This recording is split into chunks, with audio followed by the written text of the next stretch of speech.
মুনাফিক নবীকে স্বপ্ন দেখবে না, বিপদকর নবীকে স্বপ্ন দেখবে না। এই থেকে পাক হতে হবে, তারপর আর এই থেকে পাক করার উপকরণ কি? তুই সারা জিন্দগি নামাজ পড়ে 30 পারা কোরআন কণ্ঠস্থ করে দিন, পাক হয় না। তো এই পাক করার উপকরণটা কি? ভাবি সোজা বলে আসছে, আপনি আল্লাহ প্যান্ডার হবে, আল্লাহ কাছে আত্মসমর্পণ করে আল্লাহ কাছে আত্মসমর্পণ করেছে। আল্লাহকে জানেন না, আল্লাহকে চিনেই না, আল্লাহকে বুঝে না, আল্লাহ সম্পর্কে কোনো ধারণাই নাই। যারা আত্মসমর্পণকারী দল তারা মুসলমান। যারা আল্লাহর কাছে আত্মসমর্পণ করে, তার দাসত্ব পালন করে, তার তাবেদারি করে, আল্লাহর তাবেদা হয়ে গেছে, আল্লাহর গোলামীকে কবুল করেছে।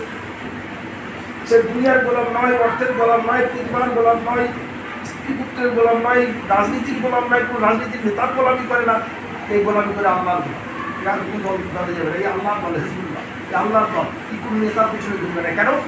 আল্লাহর রুজি করে, আল্লাহ পবিত্র ব্যবসা করে দিতে পারে। ঠিক করে না?